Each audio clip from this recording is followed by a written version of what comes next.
Marcus, पृथ्वी से अलग एक ऐसी खूबसूरत दुनिया जहां के लोगों के पास जादू तो नहीं, लेकिन उससे भी बढ़कर शक्तियों का खजाना था, जिसके जरिए यहां हर कोई मार्कस पर अपनी हुकूमत चाहता था। यहां जो सबसे शक्तिशाली होता था वो कानून बनाता था और कमजोरों को उस कानून को मानना पड़ता था।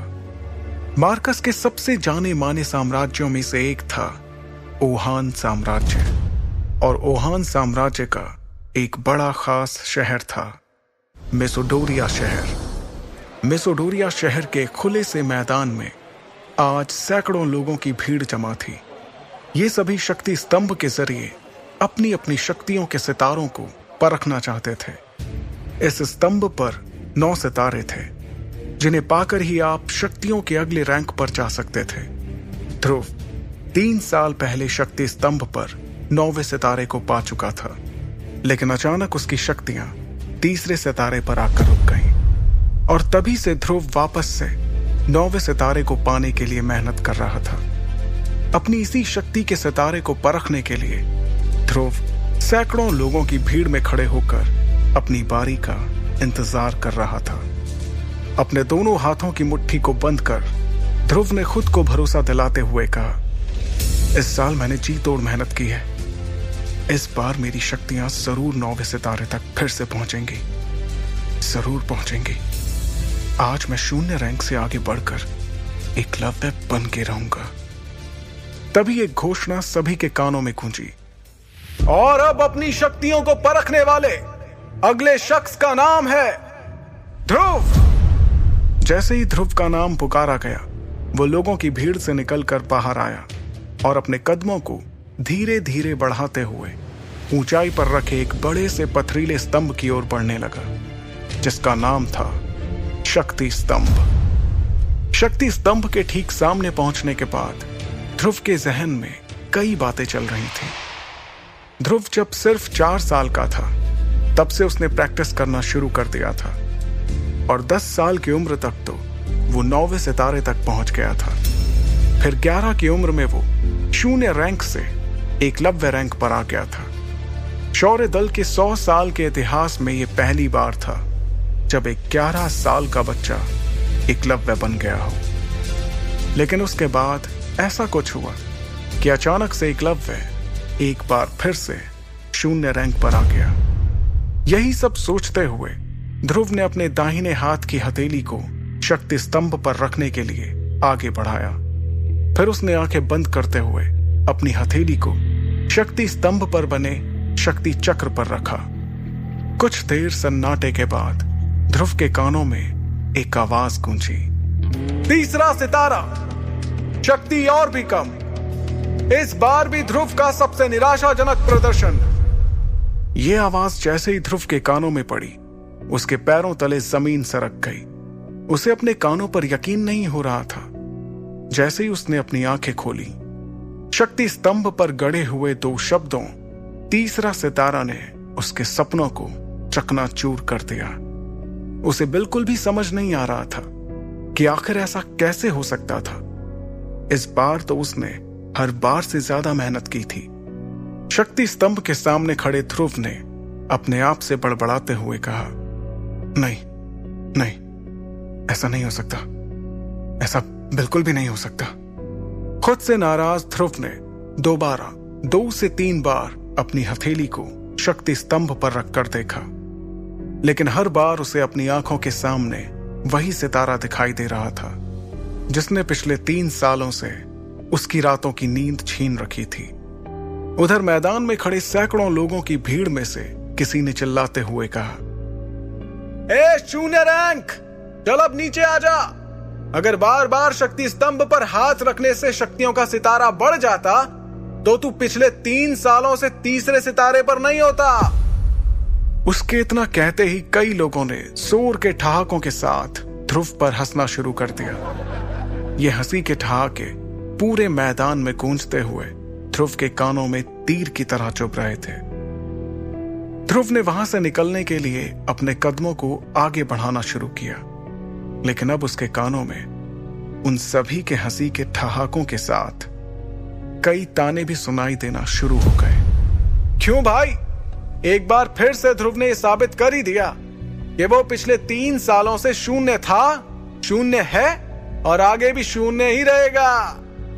गलती से ही हीरो बन गया था ये छोटी सी उम्र में। हाँ भाई, बिल्कुल सही कहा। और मेरे हिसाब से अब इस शून्य की कीमत हमारे शौर्य दल में किसी कचरे से कम नहीं है। बात तो तुम्हारी भी सही है, लेकिन हमारी मजबूरी भी तो देखो। हमारे शौर्य दल के जांबाज लीडर अरेंद्र उसके पिता हैं। अगर ऐसा नहीं होता तो हम लोगों ने इसे कब का मेसोडोरिया से बाहर फेंक दिया होता। लोगों के मुंह से निकलते ताने ध्रुव के दिल में बेचैनी और घबराहट पैदा कर रहे थे। ये घबराहट अब उसके चेहरे पर भी साफ साफ नजर आ रही थी, जिसे वहीं पर मौजूद उसकी सबसे अच्छी दोस्त इरा भी भाप चुकी थी। इरा भीड़ से निकलते हुए बाहर आई और उसने ध्रुव के कंधे पर अपना हाथ रखा। अगले ही पल उन दोनों की नजरें आपस में मिली, जिससे ध्रुव की बेचैनी थोड़ी कम हुई। कुछ ही देर में वो दोनों साथ साथ कदम बढ़ाते हुए मैदान से बाहर निकल के जाने लगे। ध्रुव अपने घर शौर्य महल की तरफ बढ़ रहा था। तभी इरा ने उदास दिख रहे ध्रुव का हौसला बढ़ाते हुए कहा, ध्रुव, तुम्हें उन लोगों की बातों से परेशान नहीं होना चाहिए। मुझे तुम पर पूरा भरोसा है। एक ना एक दिन तुम एकलव्य जरूर बनोगे। इरा अपने सबसे अच्छे दोस्त को दिलासा देने की कोशिश कर रही थी, लेकिन इस वक्त ध्रुव के जहन में सिर्फ एक ही बात चल रही थी कि आखिर इतनी मेहनत करने के बाद भी उसकी शक्तियां क्यों नहीं बढ़ रही थी। एक तरफ जहां ध्रुव की परेशानियां बढ़ती जा रही थी, तो दूसरी तरफ एक और परेशानी उसके घर की ओर कदम बढ़ा रही थी। लेकिन ध्रुव उस परेशानी से पूरी तरह बेखबर था। ध्रुव और इरा आखिरकार शौर्य महल पहुंच गए। शौर्य महल में ध्रुव के पिता अरेंद्र, जो कि शौर्य दल के लीडर भी थे, अपने दल के कुछ बुजुर्गों के साथ बैठकर किसी खास मुद्दे पर बातचीत कर रहे थे। लेकिन जैसे ही अरेंद्र की नजर अपने बेटे ध्रुव पर गई, उसके उदास चेहरे को देखकर उन्हें सब कुछ समझ आ गया। वो अपनी बातचीत को वहीं पर रोककर ध्रुव के पास गए। अरेंद्र ने अपने बेटे ध्रुव को सीने से लगाते हुए कहा, कोई बात नहीं ध्रुव, तुम मेरे बेटे हो, शौर्य दल के लीडर अरेंद्र के बेटे।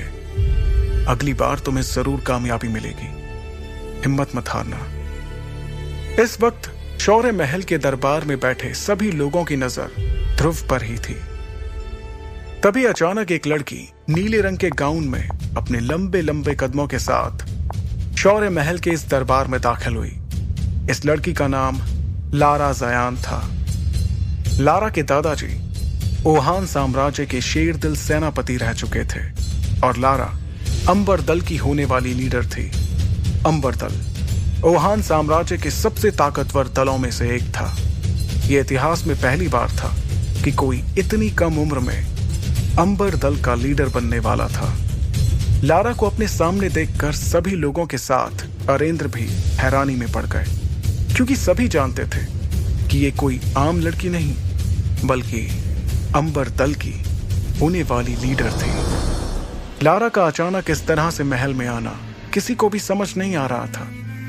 फिर भी उसे अपनी ओर आते देखकर शौर्य दल के प्रमुख अरेंद्र ने कहा, तुम्हारा स्वागत है लारा। ना कोई खत, ना कोई खबर, इस तरह से यूं अचानक, सब ठीक तो है? अरेंद्र के सवाल पर लारा ने अपने दाहिने हाथ से चुटकी बजाते हुए अपने बॉडीगार्ड्स की ओर इशारा किया। इशारा पाते ही वो सभी एक कदम आगे आए। वो बॉडीगार्ड्स एक बड़े से हरे रंग के बॉक्स को पकड़े हुए थे। बॉक्स की तरफ देखते हुए लारा ने अपनी तीखी और तेज आवाज में कहा, मुझे पता चला है कि ध्रुव इस साल भी अपनी शक्तियों को नहीं बढ़ा पाया, इसलिए मैं ध्रुव के लिए एक खास चीज लेकर आई हूं। इसे पीने से उसे अपनी खोई हुई शक्तियां एक बार फिर से मिल जाएंगी। अरेंद्र ने ध्रुव की ओर देखकर दोबारा लारा को देखते हुए कहा, लेकिन लारा, हम तुमसे कोई तोहफा नहीं ले सकते, और वैसे भी तुम कुछ ही दिनों में हमारे परिवार का हिस्सा बनने वाली हो, इसलिए इस तोहफे की कोई जरूरत नहीं है। अरेंद्र की बात खत्म भी नहीं हुई थी और बॉडीगार्ड्स ने उस बॉक्स को खोल दिया। सभी को बॉक्स में हरे रंग की शरबत से भरी बोतलें दिखाई दे रही थी। वहां मौजूद सभी लोगों ने इस शरबत को पहचान लिया था। अरेंद्र ने उस शरबत की ओर हैरानी से देखते हुए कहा, करिश्माई शरबत? यह तो बहुत ही कीमती शरबत है। हम तुमसे इतना कीमती तोहफा बिल्कुल भी नहीं ले सकते लारा। लारा ने देरी किए बिना तुरंत अरेंद्र से कहा, आप जानते हैं ना कि यह करिश्माई शरबत ध्रुव के लिए कितना फायदेमंद साबित हो सकता है। मुझे लगता है कि ध्रुव को इस शरबत को ले लेना चाहिए, क्योंकि अब तो शहर में ध्रुव के लिए तरह तरह की बातें भी होने लगी हैं। उसकी बात का जवाब देते हुए अरेंद्र ने कहा, मैं जानता हूं लारा, और मैं ये भी जानता हूं कि इस करिश्माई शरबत के कई फायदे हैं, लेकिन इस बात से भी इनकार नहीं किया जा सकता कि इससे ध्रुव को कोई फायदा नहीं होगा, क्योंकि उसकी शक्ति 9 सितारों से ऊपर नहीं है। और तुम ये जानती हो ही कि अगर 9वें सितारे से कम शक्ति वाला कोई इस शरबत को लेगा तो इससे उसकी शक्तियां और भी कम हो सकती हैं। अरेंद्र अपनी बात को पूरी करते उसके पहले ही लारा ने उन्हें टोकते हुए कहा, हाँ मैं जानती हूं कि शक्तियां कम भी हो सकती हैं, तो इसमें इतना परेशान होने वाली कौन सी बात है। ध्रुव का शक्ति का सितारा तो वैसे भी 3 पर ही है। ध्रुव के पास अब हारने को बचा ही क्या है। इससे पहले कि अरेंद्र कुछ कहते, लारा की इस बात पर अब ध्रुव ने अपनी चुप्पी तोड़ते हुए कहा, मैं कभी भी अपनी शक्तियों को इस तरह से नहीं बढ़ाऊंगा लारा। तुमने ये सोच भी कैसे लिया? लारा ने भी तुरंत इस बात का जवाब दिया, अच्छा तो फिर तुम किस तरह से अपनी शक्तियां बढ़ाओगे? वैसे ही जैसे पिछले 3 साल से बढ़ा रहे हो। लारा की इस बात का ध्रुव के पास कोई जवाब नहीं था। लारा ने अरेंद्र के पास जाकर उन्हें इत्मीनान से कहा, ठीक है, अगर आप इस करिश्माई शरबत को तोहफे के तौर पर नहीं लेना चाहते तो क्या आप मुझे इसके बदले में कुछ दे सकते हैं? लारा की इस बात पर अरेंद्र ने बिना कुछ सोचे समझे कहा, हाँ हाँ बिल्कुल, क्यों नहीं। हम तुमसे इस शरबत को लिए बिना भी तुम्हें जो चाहिए वो दे सकते हैं। लारा ने बेझिझक जवाब दिया, मेरे और आपके परिवार के बड़े लोगों ने सालों पहले ध्रुव और मेरा जो रिश्ता तय किया था, मैं उसे आज तोड़ना चाहती हूं। लारा के मुंह से इस बात को सुनकर ध्रुव, उसके पिता अरेंद्र और वहां पर मौजूद सभी लोगों के पैरों तले जमीन सरक गई। एक पल के लिए वहां सन्नाटा छा गया। किसी को भी इस बात पर यकीन नहीं हो रहा था कि लारा ने अपने और ध्रुव के रिश्ते को तोड़ने की बात कही थी। अगले ही पल अरेंद्र ने अपनी नाराजगी जाहिर करते हुए तेज आवाज में कहा, लारा, ये जानते हुए भी कि यह रिश्ता तुम्हारे और हमारे परिवार के बड़े लोगों ने तय किया है, तुम कैसे रिश्ते को तोड़ने की बात कर सकती हो? तुम जानती हो ना ये कितना गलत माना जाता है। अरेंद्र की नाराजगी के जवाब में लारा ने बड़ी ही बेफिक्री के साथ कहा, यह रिश्ता जरूर परिवार के बड़े लोगों ने तय किया था, लेकिन तब और अब में काफी फर्क आ चुका है। आज मेरे और मेरे परिवार के लोगों की शक्तियां कहां से कहां पहुंच चुकी हैं, जबकि ध्रुव पिछले 3 सालों से वहीं पर अटका हुआ है।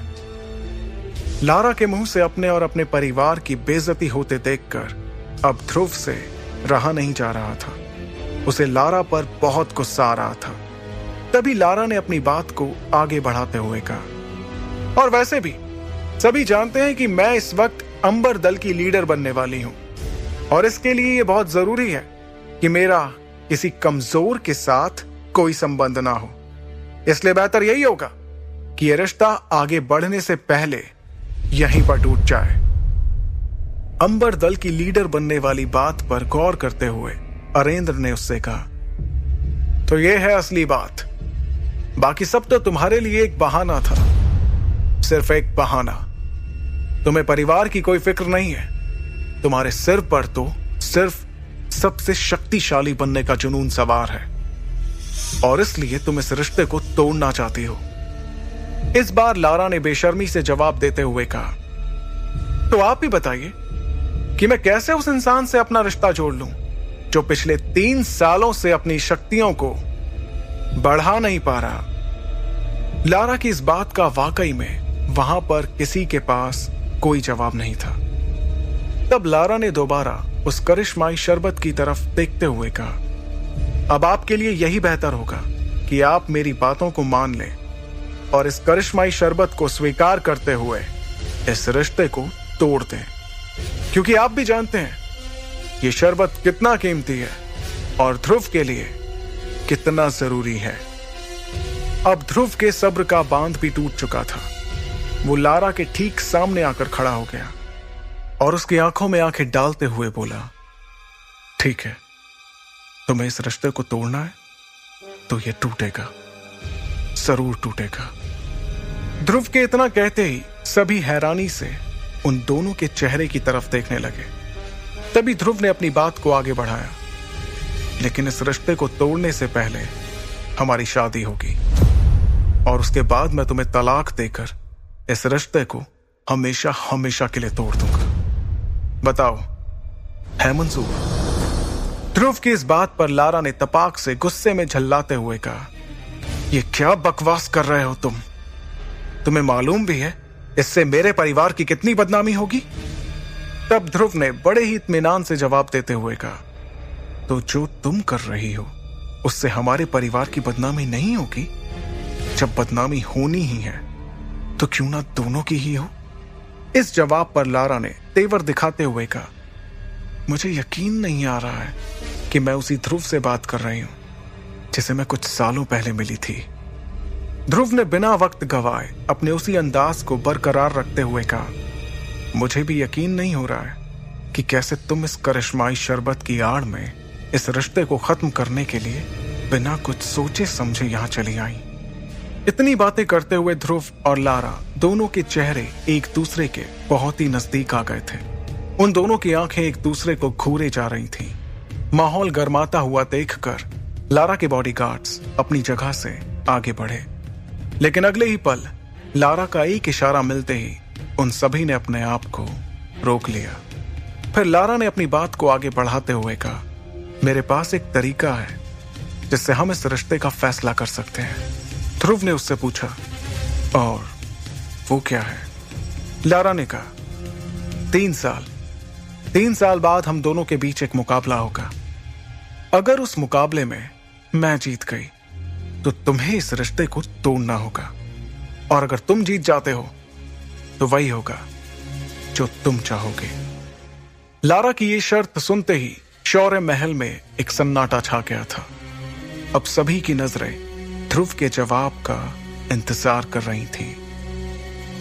क्या ध्रुव अपनी मंगेतर लारा की शर्त मानेगा? आखिर क्या वजह है जो ध्रुव की शक्तियां पिछले 3 सालों से आगे नहीं बढ़ पा रही थी? कैसे लड़ेगा ध्रुव अपने से शक्तिशाली लारा से? आगे की कहानी जानने के लिए सुनते रहिए सुपर योद्धा, सिर्फ पॉकेट एफएम पर। सुपर योद्धा के सारे एपिसोड्स को सुनने के लिए डिस्क्रिप्शन में दी लिंक से डाउनलोड करें पॉकेट एफएम ऐप।